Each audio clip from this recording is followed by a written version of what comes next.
Hello everyone, the story I'm going to share today is the shepherd Su. In 101 BC, in order to mend relations with the Han Dynasty, Chanyu, the king of the Huns, sent back the envoys of the Han Dynasty, who had been detained in the past.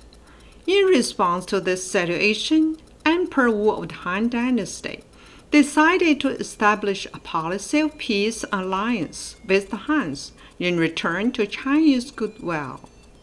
In March 100 BC, Su Wu, the Han general, and Zhang Sheng, the deputy general, were sent to the Huns to accompany the Han envoys who had been imprisoned in the Han Dynasty. And at the same time, they had brought a large amount of valuable things to Chanyu. Su Wu and his team were successfully finished their task.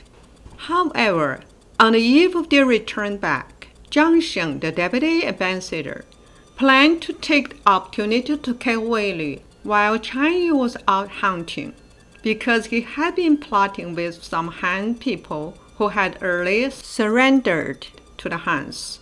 He then planned to kidnap Chanyu's mother and flee back to the Han Dynasty.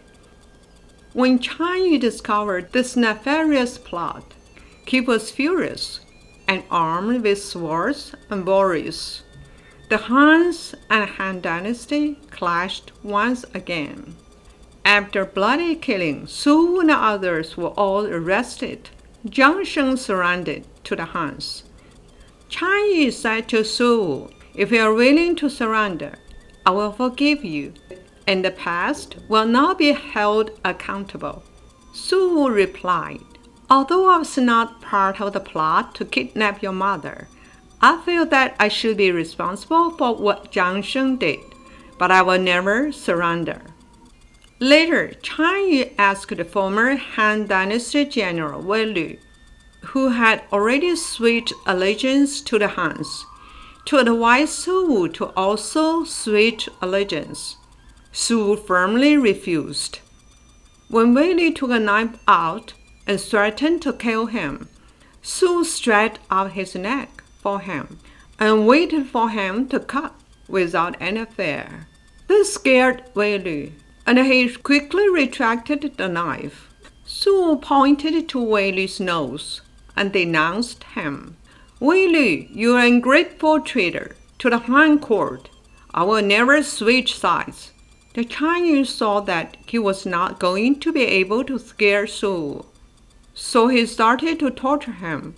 Su was imprisoned in a cellar without any food or water. At that time, it was snowy, so Su ate snow, a leather belt, and small pieces of sheepskins. A few days later, the Chinese found that Su was still alive, so he thought that Su must be held by heaven.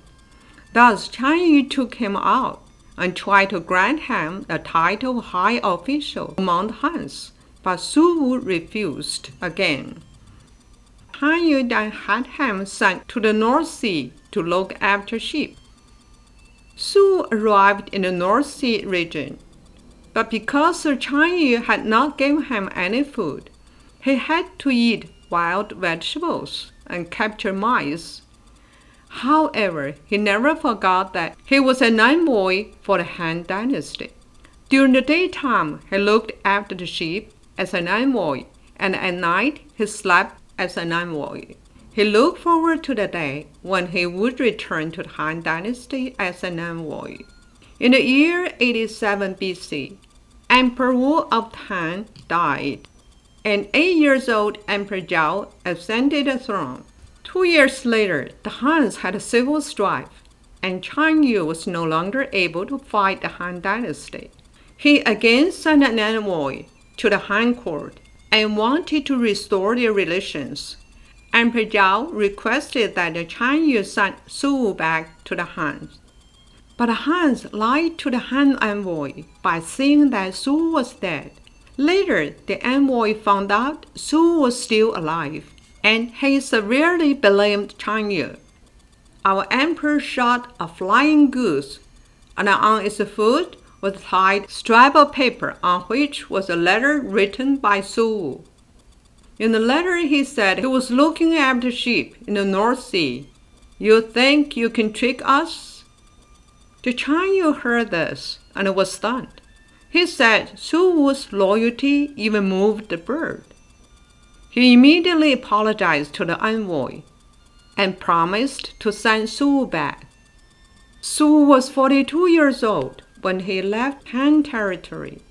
After having a miserable life among the Huns for 19 years, he finally came back. All people living in the capital city of Chang'an came out to welcome him. They were all deeply moved when Su, with a white beard and white hair, appeared in the street.